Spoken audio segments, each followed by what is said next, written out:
Certo. A gente já vinha acompanhando, né, esse serviço que é da assistência social já há muito tempo em um procedimento e foram verificadas algumas irregularidades lá na prestação de serviço, com referência à composição da equipe necessária, que é indicada pela Lei de Organização de Assistência Social, né, faltava equipe técnica qualificada para fazer o atendimento das pessoas em situação de rua que vão para lá ficar abrigadas, e também encontramos diversas inconsistências com relação à edificação, que não atende também às recomendações dessa mesma legislação.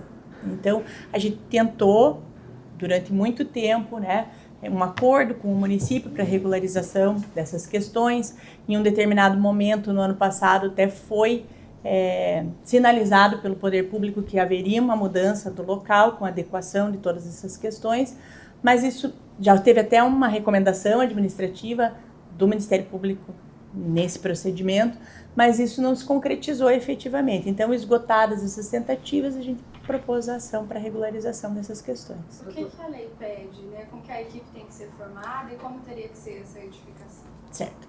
A lei tem diversas exigências, que são todas lá especificadas na ação, mas é necessário ter um coordenador, é necessário que tenha uma assistente social, psicólogo, auxiliar administrativo, né? E que seja contingenciado também em razão do número de pessoas, o número de pessoas para atender essas pessoas. E hoje não é formado assim? Hoje a gente não tem psicóloga, até a última informação que eu tenho, assistente social existe dentro da unidade. Às vezes, né, em alguns momentos, a assistente social fez também a função de coordenação, que não é permitido pela legislação.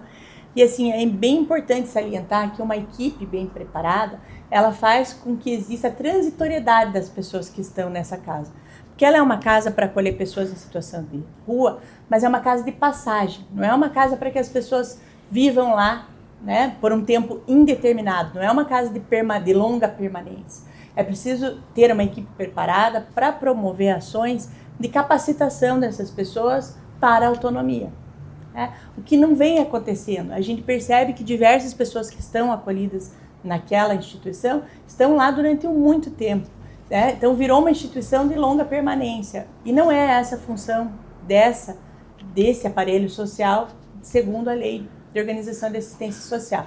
Então a gente tem muitas pessoas lá, inclusive que não são público de Casa Pop, são pessoas com outras dificuldade de locomoção, dificuldade de saúde mental, e por isso a ação até foi proposta em conjunto com a 9ª Promotoria, porque é necessário, inclusive, remover alguns desses usuários para os serviços adequados. Doutora, a nossa equipe esteve lá essa semana, produzimos, né, um conteúdo por lá, e de fato isso a gente viu na prática, mas outra coisa que a gente notou é que lá eles trabalham de maneira um pouco improvisada, sabe? Com tapumes, fechando quartos.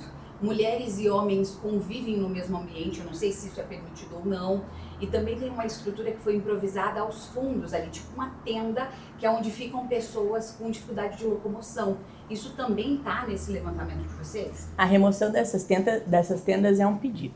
Essas tendas, elas foram instaladas em um determinado momento porque existiam muitos indígenas aqui no município em situação de rua. Vocês devem se lembrar que isso, uma época, foi um problema crônico e mais pesado. Ainda existe, eventualmente, mas...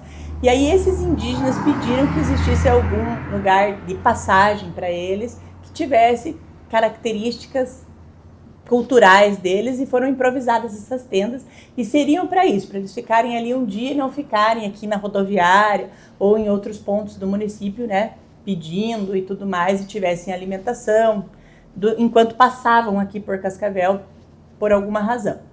Mas isso acabou se eternizando lá dentro da Casa Pop. Então existem essas tendas, elas não têm a menor condição de habitabilidade, e principalmente, por isso a gente avisou isso nesse momento, quando acontece o frio e mais pessoas resolvem pedir acolhimento, essas tendas vinham sendo utilizadas, colocando-se pessoas ali nessa situação, pessoas que nem estavam dispostas a um acolhimento efetivo, a se submeter a políticas públicas de capacitação para sair da situação de rua, né?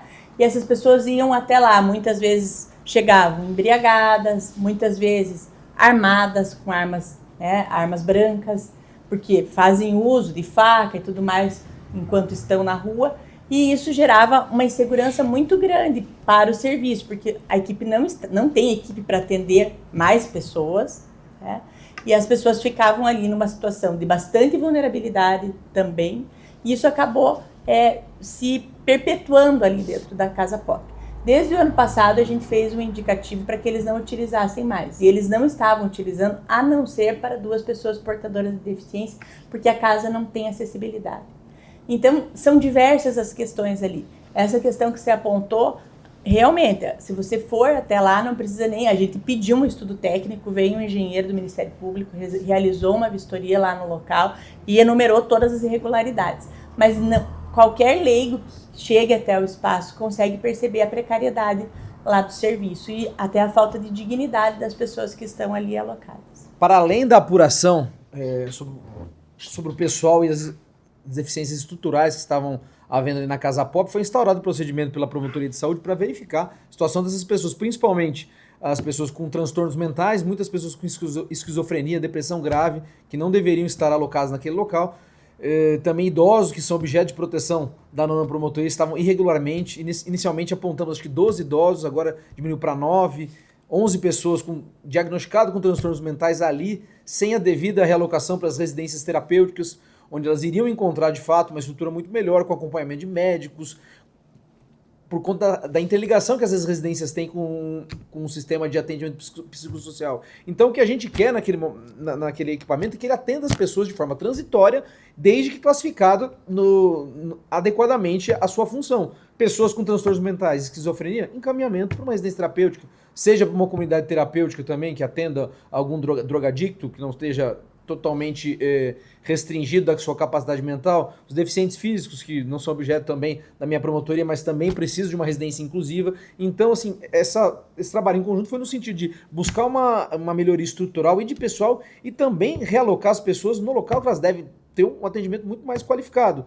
Foi dito que falta psicólogo, assistente social, mas só essa equipe não é o suficiente para atender as pessoas com transtornos mentais. Então, o município precisa de investimentos em residências terapêuticas com equipe, com uma interligação assim, muito mais estreita com o sistema de saúde. É isso que a gente está buscando, tentamos por diversas vezes reuniões e agora a gente não teve uma outra alternativa senão buscar uma forma coercitiva de tentar fazer com que o município se mexa para adequar a situação da Casa Pop. E qual seria a justificativa do município? A própria doutora falou, um leigo que entra lá e percebe que as condições não são adequadas, né? Você imagina o município, né, que trabalha, que seria um especialista naquela área, mas qual a justificativa, né, para que essas pessoas aí com problemas mentais continuassem lá, com esquizofrenia não fossem encaminhadas para o local adequado? Qual que é a justificativa do município? Foram dadas algumas justificativas, dentre elas a ausência de previsão orçamentária, dificuldades de justificar esse gasto, deficiência, não enquadramento dessas pessoas em dispositivos